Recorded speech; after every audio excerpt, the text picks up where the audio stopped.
سمندر کی پرسرار گہرائیوں سے آنے والی وحشت۔ کیا قیامت قریب ہے؟ سائنسدان آج تک سمندر کے رازوں سے حیران ہیں۔ جیسے جیسے انسان سمندر کی سطح سے نیچے جا رہا ہے، سمندر کی گہرائیوں کا راز اور گہرا ہوتا جا رہا ہے۔ سمندر کی گہرائیوں میں جہاں سورج کی روشنی بھی اپنی آخری سانس لیتی ہے، ایک پرسرار دنیا آباد ہے۔ یہ وہ جگہ ہے جہاں روشنی کا نام و نشان نہیں، جہاں پانی کا دباؤ ہر شے کو چور کر دیتا ہے، اور جہاں مخلوقات ایسی ہیں جیسے کسی اور سیارے سے آئی ہوں۔ سمندر کی وہ گہرائی جو 500 سے 1000 میٹر تک پھیلی ہوئی ہے، مکمل تاریکی سے ڈھکی ہوتی ہے۔ یہاں درجہ حرارت محض 4 سینٹی گریڈ ہے۔ اس اندھیرے میں عجیب و غریب مخلوقات اپنی زندگی بسر کرتی ہیں۔ ڈریگن فش، جس کے دانت تلوار کی طرح تیز ہیں، اپنے شکار کو زندہ نگل لیتی ہے۔ ویمپائر اسکویڈ، جس کی آنکھیں اتنی بڑی ہیں کہ رات کے آسمان میں چاند کو بھی شرما دیں۔ اور پھر زومبی وارم، جو سمندر کی تہہ میں تیرتی قبریں بناتا ہے۔ یہ مخلوقات اپنے جسم سے روشنی پیدا کرتی ہیں، گویا وہ سمندر کے اس سیاہ پردے پر ستاروں کی طرح چکمگاتی ہیں۔ لیکن یہ کہانی صرف ان مخلوقات کی نہیں، یہ کہانی ہے اس راز کی جو سمندر کی گہرائیوں میں چھپا ہے، ایک راز جو شاید قیامت کی آمد کا اعلان کر رہا ہے۔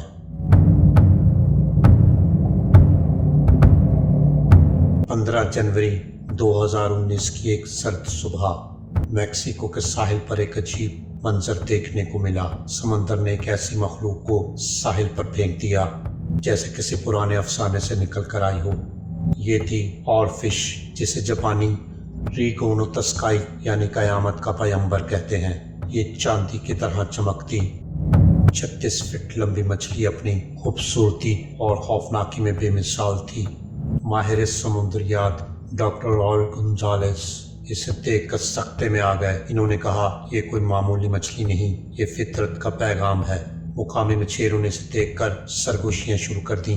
سمندر کا دیوتا غضبناک ہے، کوئی بڑی آفت آنے والی ہے۔ اور فش کی تاریخ پرانی ہے۔ 1772 میں ناروے کے ساحل پر جب یہ مچھلی نظر آئی تو اس کے چند ماہ بعد ایک تباہ کن زلزلہ آیا۔ 2010 میں جاپان کے سیسی ساحل پر 20 اور فش دیکھی گئیں، اور اگلے سال 2011 کے تباہ کن سونامی نے ہزاروں جانیں لے لیں۔ 2020 میں فلپائن کے ساحل پر 4 اور فش نمودار ہوئیں، اور چند ہفتوں بعد ٹائفون گونی نے تباہی مچا دی۔ یہ محض اتفاقات ہیں یا واقعی سمندر ہمیں کچھ بتانا چاہتا ہے؟ ایک قدیم مسجد کے مینار سے اذان کی آواز گونج رہی تھی۔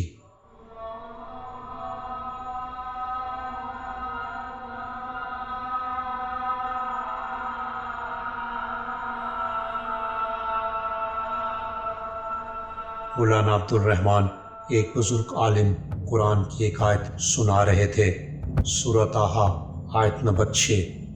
اور اسی کا ہے جو آسمانوں میں ہے اور جو زمین میں ہے اور جو ان دونوں کے درمیان ہے اور جو تہ خاک سمندر میں ہے۔ انہوں نے کہا کہ یہ آیت ہمیں بتاتی ہے کہ سمندروں کی گہرائیوں میں بھی اللہ کی نشانیاں ہیں۔ پھر انہوں نے ایک حدیث سنائی جو حضرت ابو ہریرہ سے روایت ہے۔ اللہ کے نبی صلی اللہ علیہ وآلہ وسلم نے فرمایا، سمندر کی گہرائی میں ایک مچھلی ہے جس کے کان پر پہاڑ بندھا ہوا ہے، جب وہ حرکت کرتی ہے زمین کانپ اٹھتی ہے۔ شاگردوں میں سے ایک نے پوچھا، مولانا کیا یہ مچھلی اور فش ہو سکتی ہے؟ مولانا مسکرائے اور بولے، شاید، لیکن یہ بہموت کی طرف بھی اشارہ کر سکتی ہے جو قیامت کے دن ظاہر ہوگی۔ اللہ کی حکمت ہماری سمجھ سے بہت بلند ہے۔ سمندر کی گہرائیوں سے نکلنے والی کہانیاں صرف اسلام تک محدود نہیں۔ ہر مذہب میں ایک ایسی مخلوق کا ذکر ملتا ہے جو سمندروں کی تہہ سے اٹھتی ہے اور دنیا کو ہلا کر رکھ دیتی ہے۔ بائبل میں لیویاتھن کا ذکر ہے، ایک ایسی مخلوق جس کے 7 سر ہیں اور اس کے جبڑوں میں موت رقص کرتی ہے۔ نارس افسانوں میں جورمونگانڈر کا ذکر ہے، ایک سانپ جو اتنا بڑا ہے کہ زمین کا گھیراؤ کر سکتا ہے۔ اور اسلامی روایات میں فتنہ الدجال کا ذکر ہے جو سمندر سے نکل کر فتنہ پھیلائے گا۔ ماہر اسرار قدیمہ کی ایک ڈاکٹر کہتی ہیں کہ یہ سب کہانیاں شاید ایک ہی حقیقت کی طرف اشارہ کرتی ہیں۔ کیا یہ ممکن ہے کہ یہ مخلوقات اصل میں میگالوڈون شارک جیسی کوئی قدیم مخلوق ہوں جو اب بھی سمندروں کی گہرائیوں میں چھپی ہوئی ہیں؟ 2023 میں پیسیفک اوشن کی تہہ میں ایک ایسی دریافت ہوئی جس نے سائنسدانوں کے ہوش اڑا دیے۔ ٹائٹینک سے 7 گنا بڑا شہر جو پانی کے نیچے چھپا ہوا تھا، پتھر کے اہرام، نامعلوم دھات سے بنی گلیاں اور 12,000 سال پرانی انسانی ہڈیاں، یہ سب کچھ ایک ایسی تہذیب کی طرف اشارہ کرتا تھا جو شاید کبھی ہم سے زیادہ ترقی یافتہ تھی۔ ہالی ووڈ ڈائریکٹر اور سمندری محقق جیمز کیمرون نے کہا، یہ آثار دیکھ کر لگتا ہے کہ ہم کسی ایلین سیارے پر ہیں، یہ ہماری تاریخ سے بھی پرانا ہے۔ کیا یہ ممکن ہے کہ سمندر کی گہرائیوں میں کوئی ایسی قوم بستی تھی جو ہم سے ہزاروں سال پہلے غائب ہو گئی، یا یہ کوئی ایسی چیز ہے جو ہماری سمجھ سے باہر ہے؟ 2023 میں ترکی کے زلزلے سے پہلے ساحل پر 2000 مردہ ڈولفن پائی گئیں۔ 2024 میں فلوریڈا کے ساحل پر سرخ جیلی فش کا حملہ ہوا جس نے سیاحوں کو خوف زدہ کر دیا، اور 2025 میں جاپان کے ساحل پر 50 اور فش نمودار ہوئیں۔ یہ سب کیا بتا رہے ہیں؟ ایک ماہر ماحولیات کہتی ہیں کہ جانور فطرت کا الارم ہوتے ہیں۔ جب مچھلیاں مرنے لگیں سمجھ لیں کہ زمین چیخ رہی ہے۔ سورہ روم آیت نمبر 41 میں اللہ تعالیٰ فرماتے ہیں، خشکی اور تری میں فساد پھیلایا گیا ہے انسانوں کے اپنے ہاتھ کی کمائی سے۔ ایک بوڑھا مچھیرا جس کا نام عباس تھا ساحل پر اپنا جال پھیلائے بیٹھا تھا۔ سورج غروب ہو رہا تھا اور سمندر کی لہریں جیسے کوئی راز سنا رہی تھیں۔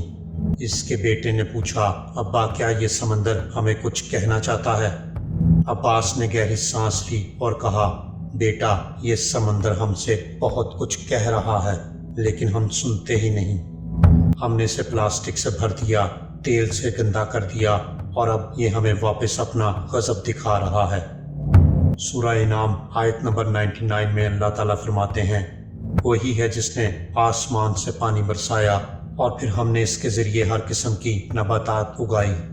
یہ کہانی محض ایک کہانی نہیں بلکہ ایک دعوت ہے، دعوت فکر، دعوت عمل۔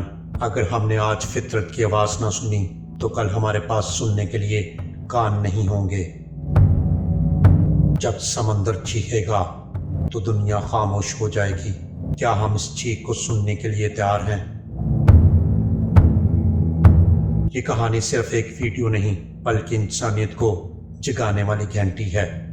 جب آپ اسے شیئر کریں گے تو شاید کسی کی آنکھ کھل جائے۔ لہٰذا ویڈیو کو لائک کریں، شیئر کریں اور چینل کو سبسکرائب ضرور کریں۔ شکریہ۔ اللہ حافظ۔